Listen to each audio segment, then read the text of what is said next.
Hey guys, well, I couldn't believe it. It was bound to happen, wasn't it? That, the guys that stayed behind and went to the Speaker's Corner, there was always going to be an incident at Speaker's Corner, which is ironic, really, when you consider that that is the seat of freedom of speech. And I don't think that it's by chance that whenever the police make some of the attempts that they made at the end of the rally, that it's at Speaker's Corner when where that happens. That seems to be their MO.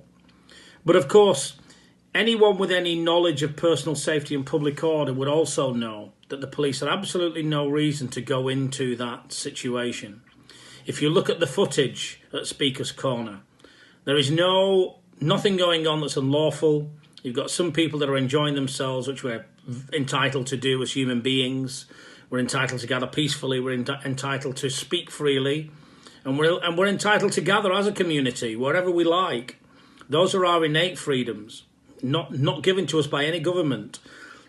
So, was it any surprise that the police were always going to be there? No, we didn't see TSG, the Territorial Support Group, all day, because there were too many people for them to deal with anyway.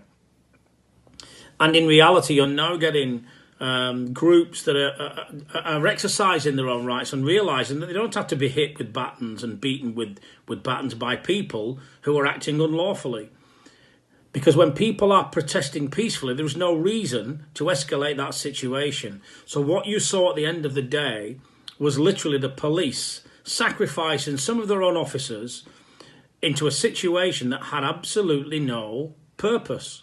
There was no purpose to it other than to instigate a situation where they were going to get a retaliation, and that's exactly what happened. And I've got to be honest with you, I don't condone that on any level. But what do you expect? And ultimately, the heads of the police should be ashamed of themselves because they're happy to sacrifice their own officers in that space. It's not nice to watch that. People don't want violence. There's no need for it. We live in a democracy, supposedly. Well, we don't actually at the moment.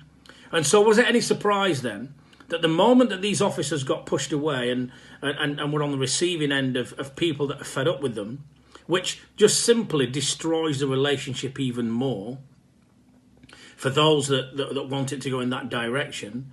And that's not by chance, because I believe that's exactly what the government want us to do. They want us to retaliate against the police, when in reality we shouldn't. We should shake their hands and meet them as people from our community. So they sacrifice their own officers to go into a situation. The officers get repelled by a crowd that are not happy with them. It was nice to see some of the older people in that crowd trying to calm some of the people down to stop any more violence than needed to happen. But equally, wasn't it really interesting that you had all those Territorial Support Group police officers just in the wings, just by chance, when in reality they hadn't featured all day. There was no sign of them all day. But they just happened to be round the corner, coming in their numbers. And I don't know if you noticed, but when they came in, they did not come in for any purpose other than just to hold the situation, which clearly tells me that there couldn't have been anything unlawful going on in the first place, because if it had, they would have gone in to stop that. So the commander needs to have a word with himself. And the commanders need to start to think, how are they impacting on their own officers, putting them into situations that are dangerous for no apparent gain, no apparent reason, other than to initiate a situation where the rally could be brought into disrepute. That rally was exceptionally peaceful. If you look at the numbers that were in that rally, they were phenomenal. None of that was ever shown on the mainstream media. They don't show it. They don't show people the groundswell of opinion against what they're currently doing, which is conducting the biggest test in human history.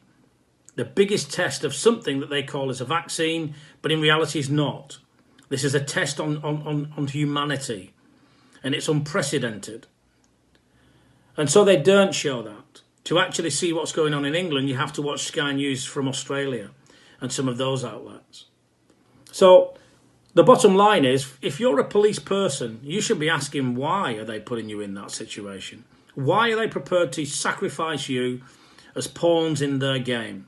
Because believe me, when it comes to the vaccine, you're also going to be the next in line. Whatever they do to us, they will do to you. That's a simple behavioural fact. Whatever we do to one, we will do to others when they're no longer needed. And so, wake up. And I say that gently. Let's wake up to what's going on. We want to connect with the police. We want to support the police. You are part of our community. But they are misusing you guys. Just the same way that they're also misusing their own power. For any of the police that are affected by this, if you're happy, you can contact us at the UK Freedom Alliance, and we have access to a police support group for those that we know are unhappy. I'm getting an increasing number of police that are worried about speaking out because they understand what will happen if they do. And you have every right to worry because this is only going in one direction. So make contact. The UK Freedom Alliance website. If you need any support as a police officer, then we're more than happy to help you where we can. We look forward to hearing from you if you're one of those police officers that need to do that.